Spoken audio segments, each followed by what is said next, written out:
The cat walked slowly across the concrete, pausing to lick its paws in the middle. It sat there in the moonlight, just watching the skies and heavy rain. The clouds swirled, and the night was young. Perhaps it could find a confused mouse or a drowned frog in this time. Its tail moved with anticipation of its hunt. A chain-linked fence swung open with surprising speed, startling the cat, resulting in a hissy fit. The man who opened it carried no thought of the terrible weather, cat, or of anything else he was up against. Yelling an obscenity, he ran as fast as he could through the opening. That thing wasn't getting him. No way. He sprinted through the gate and into the alleyway. He didn't know why, and he didn't know how, but something was following him. His first inclination was when he kept seeing this menacing figure at every turn. No matter where he went, he kept seeing it. He had thought that it might be a person following him at first, but that had quickly changed when he saw the height and shape of the being. Great, a fork in the alley. Mark sped towards the right, not because of any good feeling, but because he knew whatever it was would catch up no matter which way he went. The figure always seemed to be 2 steps ahead of him. Every time he turned around, it was there, silent as the night, just watching him. He could never make out its features in the rain, as it blurred his vision. He could tell it was tall, and seemed to have black and white skin, with the black covering the legs and torso.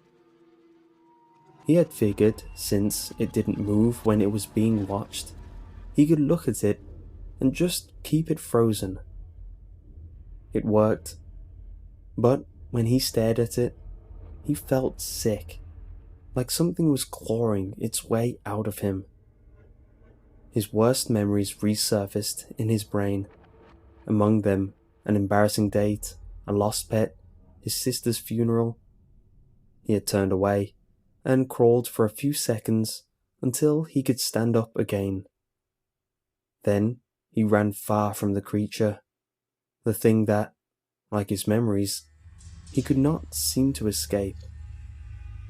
Suddenly, Mark slipped on a giant puddle, interrupting his thoughts. Immediately, his jeans and hoodie became soaked on contact. Picking himself up from the water, the feeling to look back was too great. He turned around. There it stood, as real and frightening as ever.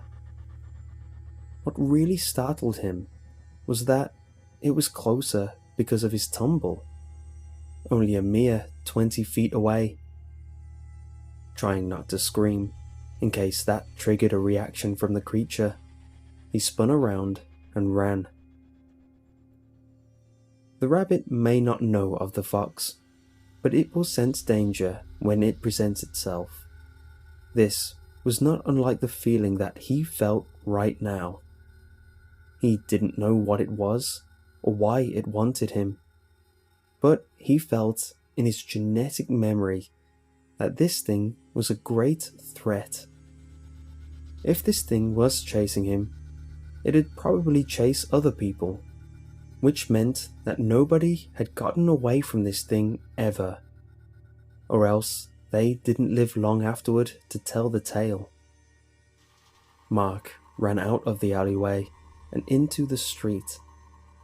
The rain had been coming down hard.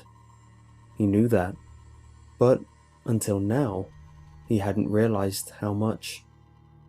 The street was overflowing with water. It was even coming onto the sidewalks. A flash flood. He wasn't really surprised nobody was out, even if it was New York. With this weather, everyone else would be inside closed and locked doors, leaving him alone with. Realizing his mistake, he threw himself into the street while turning around. The figure had come to a stop about 10 feet from where he was. Then he went under the water. It was a little surprising being underwater in a city street, but at least it wasn't deep. Finding a hold in the asphalt, he pushed himself up and out of the water. Looking around, he found that the street was going uphill, or downhill, depending how you look at it. This meant that there was a slight current in the water. Not enough to pull him away, but enough to make him unsteady. Mark looked around, frantic about the creature's whereabouts. In the pouring rain, he couldn't see 10 feet in front of him. If the creature really wanted him, then he was about as vulnerable as he could have possibly been. Looking around, he finally spotted it about a yard away. This close, and in the rain, it looked like something out of a horror movie. It stood around 8 feet tall at first glance, but as he tried to find its head, it just seemed to get taller, like an endless ladder. Looking closer at it, he noticed that what he had originally thought was skin was actually a formal suit, complete with a tie. It was both comical and terrifying at the same time, much like a clown. It took an ordinary object and perverted it, twisting it into something sick. Upon even closer inspection, he realized it was far from perfect. It had large rips in the tie, and one sleeve was torn off about halfway up. It had many tears in the fabric, and was stained with several foreboding rust-colored spots. But when he finally found its face, he screamed. It wasn't that there was no face, but it was just so horrible that his mind immediately erased the image from his head every second he spent staring at it. He literally could not remember what it was, but it terrified him beyond belief. Snapping himself out of his trance, he moved to the right, narrowly avoiding a tentacle? How had he missed that? Ducking, he closely evaded decapitation from another. Remembering the current, he threw himself down the street, being swept away with the current down the hill. The entity did not follow. Floating down, unable to get a grip, Mark just tried to stay up on his butt while sliding. Looking ahead, he found, to his horror, that the creature was already at the bottom of the large hill. Using his feet to steer, he sped himself towards a lamppost on the sidewalk. Reaching out, he attempted to grab it, only to find himself falling. Grabbing the edge of the sidewalk as to not be swept in, he realized there must be an open sewer grate below him, unseen in the water. Cursing, he tried to pull himself up. Looking to his right, he spotted the figure about 60 yards away now. Gripping the concrete, he tried to heave himself up. Another quick glance to his right. 20 feet away. Giving it up, Mark let go and fell with the water. After 4 seconds of terrifying freefall, he hit the ground, hearing a crack and experiencing extreme pain. He moved his left leg. It felt fine. Then the other. Once he moved it, he felt incredibly intense pain at the base of his thigh. That meant it was his hip. Damn. Trying to stand up, he found he couldn't. The pain was too unbearable. He started crawling, knowing he had to get away, Dragging himself across the ground, he came to the sewer canal that carried rainwater and gunk under the street. He looked to his left. He thought he saw a light. He couldn't tell, as his vision was blurry. Funnily enough, it got cloudier. Then, the sick feeling started again, along with the memories. Realizing his fate, he tried to drag himself into the canal so he could drown. Surely it would be a more peaceful death than whatever this thing had in store for him.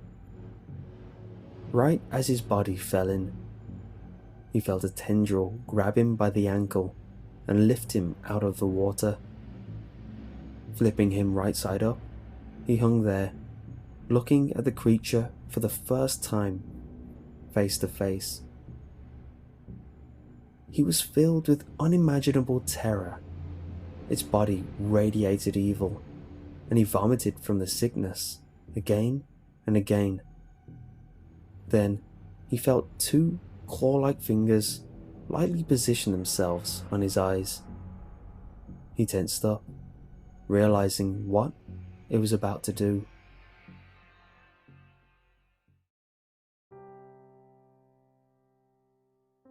The woman opened her apartment room window. Looking out into the rain, she had thought she heard screams, but there was silence but for the rain. There was no point looking outside anyway. There was nothing to see. The rain must have been coming down very hard, as it became very hard to see. She thought about her mother, and the familiar sadness washed over her. She turned away from the window. Sitting down by the lamp, she began to read a book. Looking up slightly, she was startled to think she had briefly seen the faint outline of a man outside her window. But that was impossible. Her room was on the 5th floor of the building. She laughed at her absurd thought. Then she saw another shadow standing next to her own.